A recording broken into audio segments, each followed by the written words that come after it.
On the morning of October 30th, 2014, a 54-year-old Russian pilot named Sergei Galitsky, along with his translator, walked into the Flight Safety International building in Wichita, Kansas. This building was inside of the Wichita National Airport, and it was basically just a big training facility for pilots. Once inside, Sergei walked up to the front desk and explained to the clerk in Russian that he was here that day to try to get a certification for a particular type of Cessna plane. His translator then repeated what he said in English to the clerk, at which point the clerk nodded and said they would go back and get Sergei's instructor. A few moments later, the clerk returned, now with a 78-year-old man named Jay Ferguson, who was the instructor. Jay introduced himself to Sergei and the translator, they all shook hands, and then Jay led the two deeper into the building. And as soon as they were inside, Sergei and the translator saw all this crazy high-tech training equipment basically everywhere they looked. Eventually, Jay came to a stop in front of this big, white, circular pod that was up on top of this electronic base. Now, to the untrained eye, this might look like a futuristic amusement park ride, but to Sergei, he knew what this was. This was a flight simulator. So Sergei had been a pilot for over 30 years. He had loads of experience flying. He had flown big commercial aircraft and helicopters, but today he was learning how to fly a sort of mid-tier plane, this little Cessna plane. And before he'd be allowed, even with all this experience, to actually go out and fly this thing, he had to do a couple of simulated flights inside of the simulator to kind of run through the motions,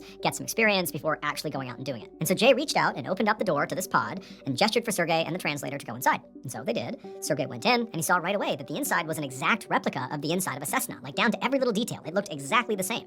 Even out the windows, it appeared like they actually were situated on a real airport runway. And so Sergei sat down in the pilot's seat, Jay took a seat next to him, and the translator took a seat behind both of them. Once they were situated, Jay and Sergei went through the mandatory pre-flight safety checks, something you would do on any flight. You just make sure the plane is in good working order, that your communications are good. Same thing they would do for a real flight, they're doing for the simulator. And then once they were done, Jay pressed a button, which turned on the engine of this flight simulator. And it actually felt like it really turned on a real engine, like the pod began to rumble, like this was a real plane. Then, once Jay gave Sergei the green light, Sergei released the brakes, at which point it very much appeared like the plane began to roll forward. And as it did, Sergei grabbed the yoke, which is like the steering wheel, and he began to turn the plane, this simulated plane, towards the runway. And it was amazing how lifelike this whole thing felt. The pod actually would move and kind of keep up with all the movements that Sergei was initiating in the simulation. It really felt like they